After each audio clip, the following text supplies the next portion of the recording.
Welcome inside Studio S. It is another edition of Market Movers. We are joining you, of course, on a Monday. It is myself, Dan Koob, and our favorite handicapper, Anita Marks, joining us. Again, we were with you yesterday for Trade the Game. We are back, Anita. How are you? I'm great. Yesterday was so much fun. Oh. Even all my girlfriends that were here, we had a gift exchange party while we were watching football yesterday. And I told all of them, I was like, you guys have to stay around. You know, I've got my big Sporttrade live show from 3:30 to 4:30. You know, and so they loved it. They had a blast. They were telling me to hold. You were telling me to sell. We're gonna get into all that. We're gonna get into that. It was just a small piece. Sometimes you've gotta listen to the ladies. That's all I gotta say. My entire home life is based upon having to listen to the ladies. I'm well aware. That's what has to happen. But it was just one small piece. Trade the Game, which we will recap for you momentarily, was just one small piece, Nita, of an unbelievable sports trading weekend. I mean, you had Saturday, you had 3 NFL games, including the biggest comeback in NFL history with the Vikings and the Colts. You had an unbelievable World Cup final between the two best players in the world. Then you had multiple finishes on NFL Sunday that were just completely mind-blowing. I don't know how anyone's waking up this morning not hungover. That is also to say, you had a lot of rosé on the show yesterday. How are you feeling? I did. So I literally have like a little bit of a hangover from my Sunday gift exchange / NFL watching party with a lot of pink bubbly and a hangover from all the insane action that took place in week 15. Yes. All right. Dan, Well, let's recap for everybody what happened yesterday on Trade the Game. I'm winning money on Sporttrade. The Lions have beaten the Jets. $40.60 profit. I've got my pink bubbly. Someone just profited $5,000. Who has it better than me? I'm betting on the Eagles to win. You have 4 contracts at 92.5, which means a 92.5% chance of winning the game. Someone just bought 51 shares of the Saints, minus 3.5. Harrison Butker, he pushed it. He missed it. Oh. He missed it. I just had a mini heart attack. I love it. So I'm up $17 per share in the Jags. 5 times 17 is Enough to sell. Dak Prescott back to throw. He throws over the middle. It's intercepted. Oh, and it's intercepted by Jacksonville. And he's returning it. And he might go. He scores. Jacksonville, the Jaguars. And you dudes told me to sell. My girls here are telling me to hold on. You guys are telling me to sell. I sell, I miss out. Invoice Sporttrade for a new pair of Louis Vuittons, my friend.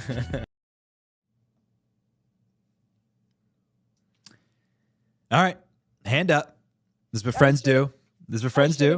I should have known. And listen, as you know, I work with ESPN, part of their gambling platform, and everyone thought I was crazy. I was telling them, take the Jags, take the points. I'm even going to play the Jags on the money line. I just love the way that Trevor Lawrence is finally digesting Doug Peterson's offense, able to execute. They've got a lot of weapons on offense. And I don't know about you. I mean, listen, I know you follow this division closely because you're a big Eagles fan, but like something is just not right with this Dallas Cowboys team. The fact that they took it to the limit against Houston, now they lost against the Jags. I've never really been a big Dak Prescott fan of him on the football field. Off the football field, I hear that he's an absolute mensch and one of the nicest guys on the planet. I've never met him before. Happy Hanukkah to Dak Prescott, by the way. I'm just not a big Dak Prescott quarterback fan. So I think there's a lot wrong with this Dallas Cowboys team. So I love the Jags. I'm so mad. I should have just wrote it out.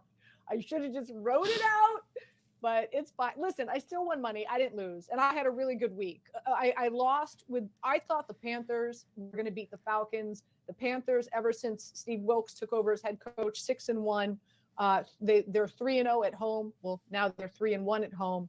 So so I thought the Panthers, not the Falcons, I thought they were going to be the Steelers, and also I thought the Tennessee Titans Chargers over was a lock. Man, they were struggling. Not so much. They were struggling to score another touchdown in the second half. That was brutal. Those are the only 2 games that I lost yesterday. Just as a friend, I'm sorry. I'm sorry. It's I don't know what to tell you. Listen, there's still what are we? 3 more weeks, 16. So there's still 3 more weeks. Plenty the of time. NFL season left, and then a ton of playoff and Super Bowl. I can't wait to see what we have lined up for Super Bowl, Dan. Oh, I can't wait. Of course, unless you're going to be in Glendale. I may not even be here. I may be in Glendale. Who knows? I was just going to say, you might, if the Eagles go, you just might be there, my friend. Perfect segue into our futures markets. The Eagles, for the first time this year, Anita, actually leading the Super Bowl futures market here, now priced at $19.5 per share per contract. The Bills at 19, the Chiefs at 15, the Niners at 11.5, and the Bengals at 9.5. And I think that's probably it for teams that I would consider personally to be actual players to win the Super Bowl. We do want to talk about the futures markets, though, because there is still so much value in some of these markets. I know you are looking to talk about the NFC South. I mean, we talked about it last week, and I've been just hammering this point. The Buccaneers have been trading above 75 for some time now. They're still at $78 to win this division. The Panthers at 17.5. Nothing has changed, Anita. Both the Panthers and the Bucs lost yesterday, so we're right back to where we were a week ago. There's just one less game to play. Yeah, so a few things in doing a deep dive into a Sporttrade futures market. We told you, I'm gonna toot our own horn. This is what we're here for, Dan. We told people, get on Cincinnati right now. Now it's trading at $67. Okay, there's still $33 still to be made there. Yeah. So per share. So, I mean, last week, just to give context, last week they were in the 40s. Now they're 67. Yeah, I mean, but we've been on. At least I have, and I know that you've been like, yeah, Anita, we've been on them for like good 2-3 weeks now, telling you buy futures market in Cincinnati. The way that this offense is rolling, defense is stepping up since DJ Reader came back. They've got a top 5 rush defense in the NFL. Love Cincinnati. Right now, you get them at $67. I still think there's value there. Okay, in the AFC South, how about the Jags at 43.5? They were just $35 yesterday. While we were doing Trade the Game, they were $35. I'm gonna buy a few shares in that. I mean, they're going up. Their next 3 opponents, the Jets and Zach Wilson's quarterbacking. Yeah, I'm running to that window. The Texans and the Titans. Right, a team that they crushed. I'm not saying that's the easiest road. Okay, but definitely doable, especially the way that they've been playing lately. So I do like the Jags at 43.5. And then you're right. You look at the NFC South, Carolina at 17.5, Atlanta at $4.05, the Saints at $4. I might do this. I mean, there's value in buying shares in all 3 of those teams and just playing against. It's like, I know, and I hate when people do this, when they come to the craps table and they go against the pass line. I just want to smack them and tell them to get off our table. But nonetheless, like, that's really what you're doing, right? Like, just play against the Bucs, who've just been god awful. They're at the Cardinals, they're against Carolina, and they're at Atlanta. That's not a difficult schedule either. But man, the Bucs are reeling right now. They just look so bad. So what you can do, Anita, instead of buying the Panthers, Falcons, and Saints individually, you could just short the Buccaneers to win the division. And in doing so, you only have to bet $26.50, which again is the difference between what they're going for and what everybody else is going for. And if anyone else wins, you win $72.03. So you could short the Buccaneers right now, which we have told you for 3 weeks now. You should be shorting the Tampa Bay Buccaneers. That's an option. One last note on the AFC South, because you bring this up, and it's a great point. I saw a stat earlier today about Trevor Lawrence, right? People have been asking, where is Trevor Lawrence, the number 1 pick from last year? Why is it that we just have not seen him sort of catch on? He's catching on. I think in his last 5 games, 14 touchdowns, 1 interception. Who's asking you that? Are they watching the NFL game? Are they watching the Jags? I don't think people watch the Jaguars. I really don't. Dude's been balling, man. Unbelievable. Balling yeah. Out. He's been fantastic. Let's switch gears here. So we gave you a bunch of actionable info there about the futures markets. We want you to be jumping on the Jags, right? Shorting. I mean, you can go ahead and do the same thing. You could either jump on the Jags or you could short the Titans. You could be, you mentioned the NFC South. Absolutely be shorting the Tampa Bay Buccaneers. And then buy the Bengals. What are you waiting for? Buy the Cincinnati Bengals. We'll turn our attention now, Anita, to Monday Night Football. It is the Rams and the Packers. The Packers at home at Lambeau Field, the not-so-frozen tundra. If you've ever been there, the field's heated. Just stop with it.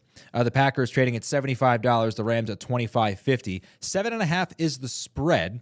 $53 per share per contract for the Rams to cover. $48 for the Packers. And a low total tonight. 39.5. $49 to the over.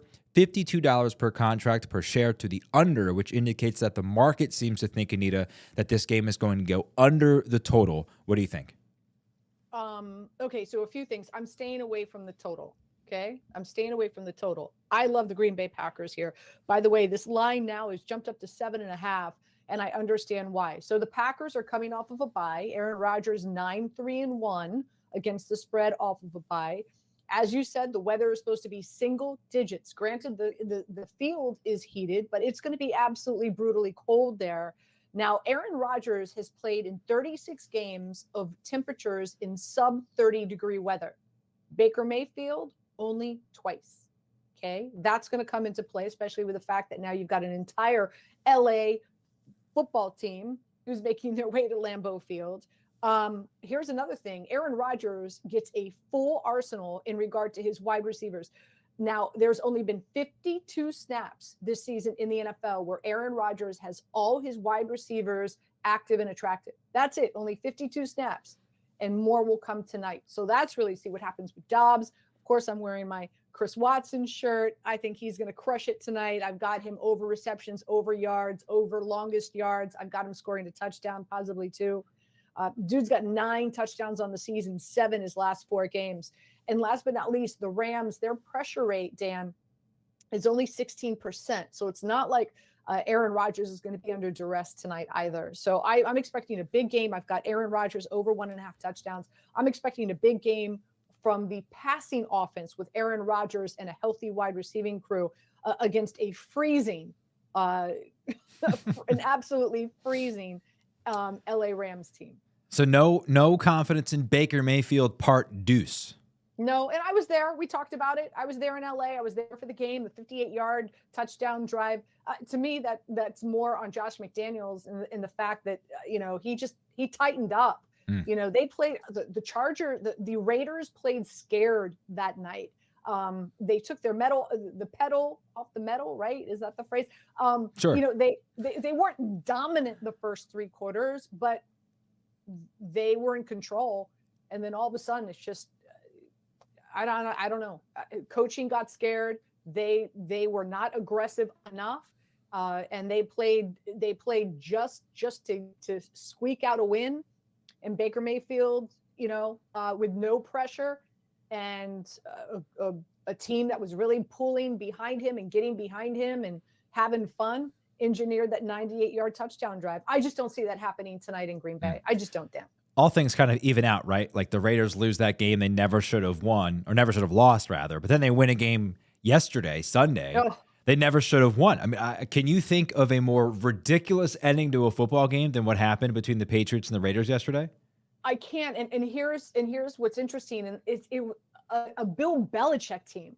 Oh, yeah. Bill Belichick and I mean they practice situational football all the time. It's like it's what you do. It's why players, there's a love-hate relationship playing for the Patriots. You love playing for the Patriots because typically each and every season you're in it to win it. And by the way, the Patriots are still have an opportunity to make it to the postseason.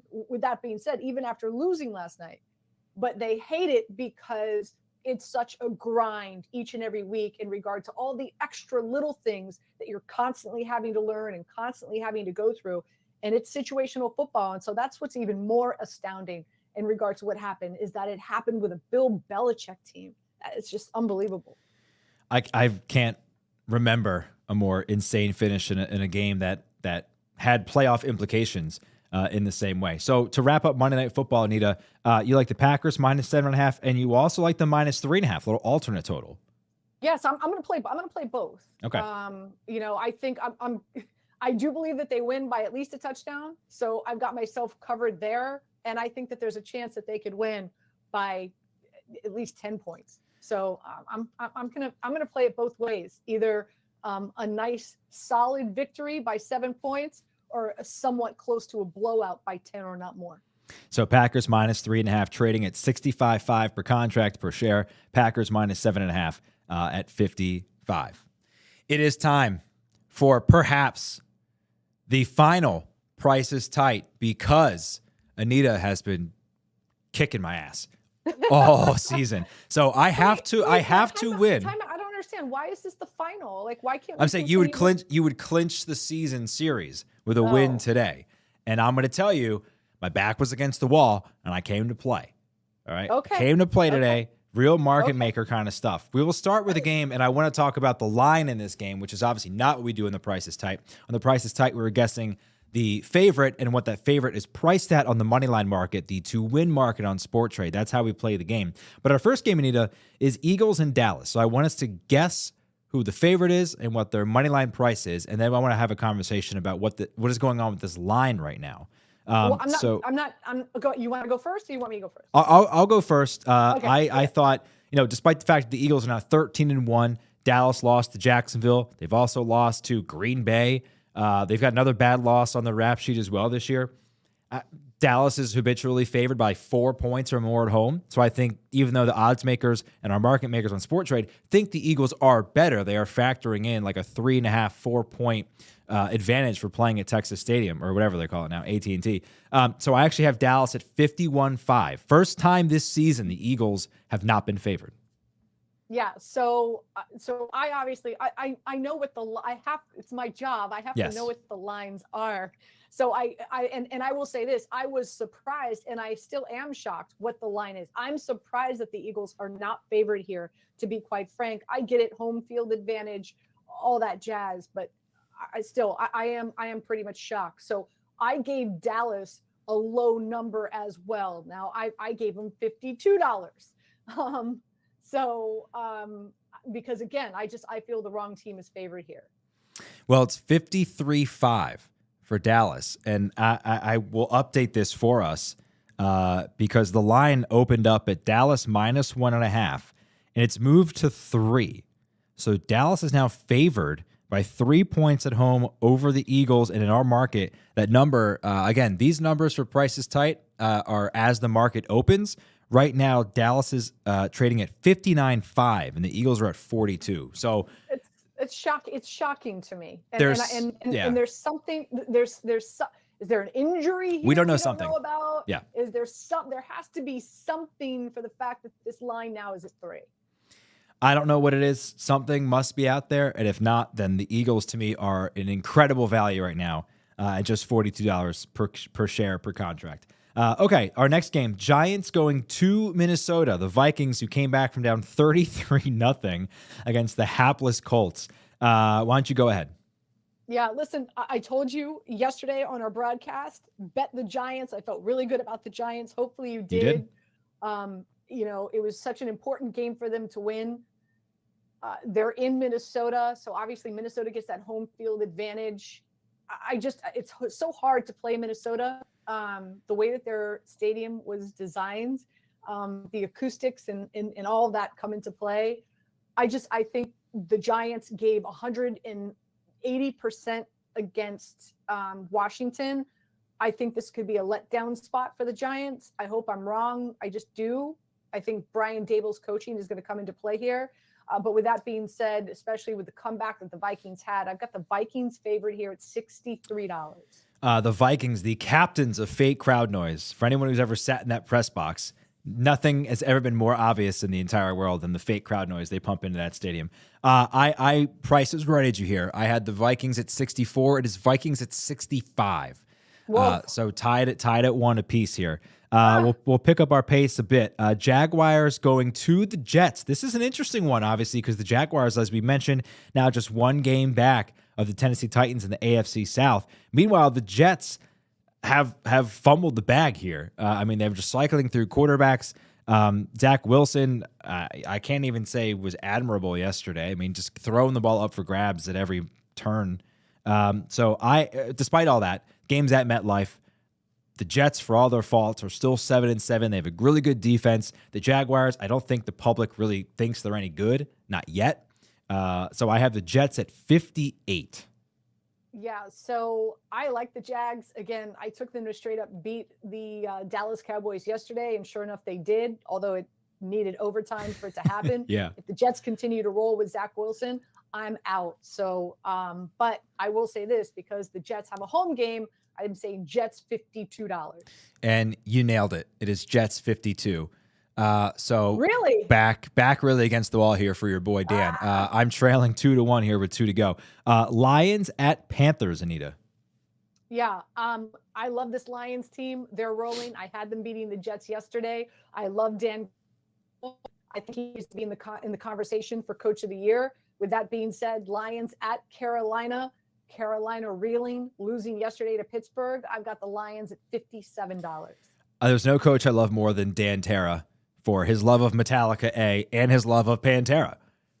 It doesn't take much to appease me. I am also here on the Lions. I have them at 59, and I think, yes, 59-5. No! So here we go. It comes down to this. If Anita wins this final game, she clinches the season series. If I win, we live nervous. to see another week. I'm nervous as well, and I made the graphic. How about that? Raiders and Steelers. I just, two things in life are inevitable, right? The phrase death, taxes, and whatever you want to put on your third one. And the second one is Mike Tomlin teams finishing 500 or better now that there's 17 games. The Steelers inevitably are going to finish over 500 because that's just the way the world works, I guess. So I think the Steelers, coming off a nice win over Carolina at home, or on the road rather, yesterday. Now they're at home in a spot against the Raiders. I have them at 56-5. What do you say?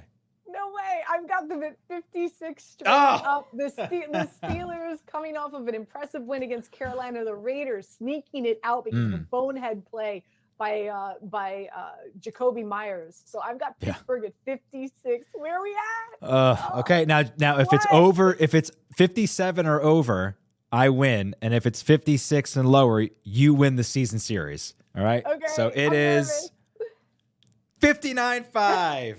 Okay. We live to see another day. You live for another day, Dan. We live for one more week. 7-5-1 on the series. Quickly, Anita, in 30 seconds or so, your thoughts on the greatest soccer game or World Cup final ever? Yeah, it was sensational. My play was that both teams scored. I had the over at 2.5, so that hit for me.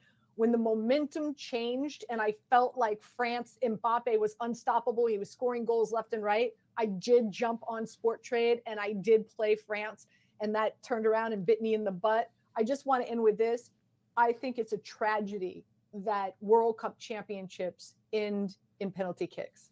I think penalty kicks should be eliminated in the championship. I think they should play to the death. Just my 2 cents. I have no real opinions about it, except that my brother, Sergio Aguero, brought it home for our Argentina. Congratulations, brother. That's a deep cut for people who have watched the show. Anita Marks, thank you so much for joining us here on Market Movers, as you do every single Monday, and for your time yesterday during Trade the Game. This has been Market Movers on a Monday. We'll catch you right back here at 4 o'clock tomorrow with the captain, Captain Jack Andrews. See you next time.